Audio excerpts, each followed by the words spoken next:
My name is Linda, and I am the mother of a daughter that overdosed in April of 2024. This video series has been about processing her life, my life, her addiction, my grief, and I take on a third role in this because I have worked in substance abuse all of my life and began working in substance abuse when I believe I was in my 20s. So I have a lot of professional take on things, but I also can speak from a mother's perspective.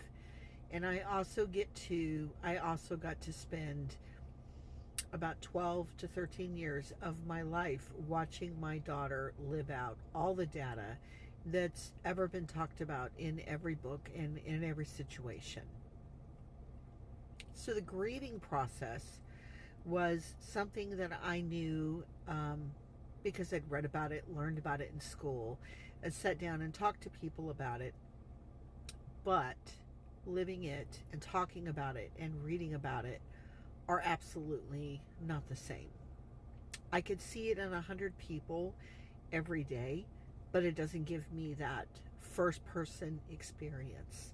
I can read about it in a book and learn about it in school and learn how to navigate it and give that information to others, but it doesn't help me navigate my own journey because what we know and what we feel sometimes can conflict with each other. So in the process of navigating this unknown journey of grief with my daughter, and in addition to losing my daughter, I also had addiction, not for me but for her, and I also raised her children. And my daughter was in the late stage of addiction, so who my daughter was the last 2 years of her life was not who my daughter actually was in her years before addiction took over.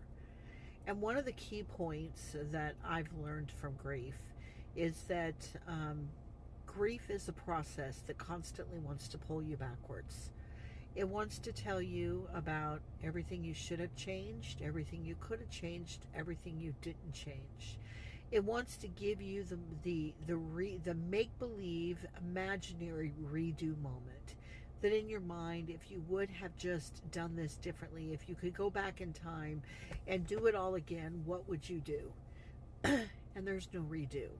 When it comes to death, there's no redo. It's final, it's done, and no matter how much grief wants to pull you back and have you look at everything in every little minute detail, it does you no good.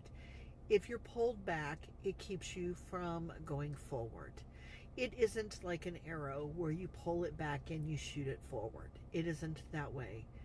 If you pull back and you're sucked into grief and you're stuck reflecting on everything back then and every regret you had, and your emotions are still back there, you can't move forward. In my daughter's addiction, I reached a point where, towards the end of her life, where I recognized that I had to let her go.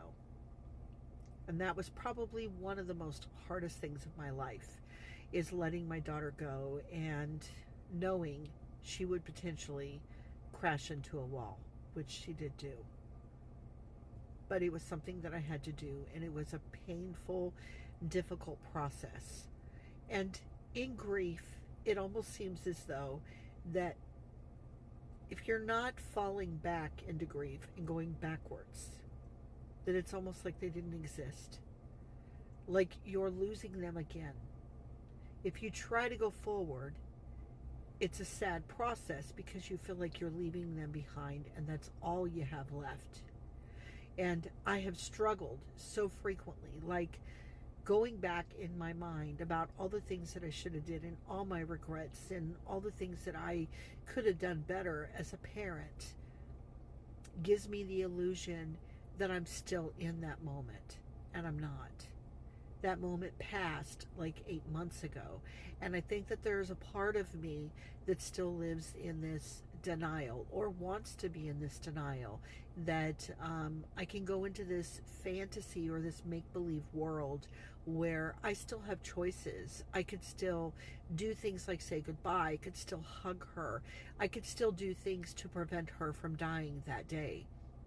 And the reality is, there's nothing I can do. Nothing I do in my head, any plans I have or anything, will ever change what happened between April 12th and April 14th when my daughter overdosed and died. And all I have is I have the pictures. I have the things that she left behind. I have her children. I have the wonderful times where she was sober and we connected. And somehow grief means that I have to let go of everything that I don't have and grab on to everything I do have and move forward and let go of her. And let go of her at the state of death and hold on to her in the memory of the state of light. And it's a funny thing because simultaneously, I feel like we walk next to each other, like she is across the river, metaphorically. I can see her, I can still hear her, and I can wave at her, but I can't touch her. And I can't hear what she would say back to me. She can't reply, and I can't reply because we're too far apart. And the difficult thing about grief is that nobody genuinely knows what happens when you die. We all have faith that it'll be this way or that way.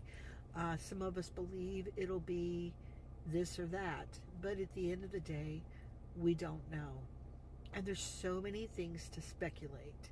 Was my daughter just a light, just a ball of energy on this earth? And when that ball of energy came out of her little broken body, did that ball of energy go up to heaven to go into another body? Or did it stay up there and get a fixed body? And it all depends on what you believe. And it all depends on how you believe. I believe, as the book of Job says, that our days are numbered as human. That God has already numbered us. When we're born, we're given a number. Mine might be 89. My grandmother's, I believe, was 98. My daughter was 34. And I believe that that energy that we have in us, that light that's in us, that light that made my daughter who she is, that's her soul. And her soul is now in a beautiful, perfect, unbroken body. And when I get there, the body may not look the same, but I will know it's my daughter. And at some point, I will rejoin lives with my daughter. There'll be a point where we meet on this path again, and this time there won't be the pain, the anger, the arguing, the resentment, the difficult decision, and the pain of watching her die, because she will no longer die. But grief is a very difficult process.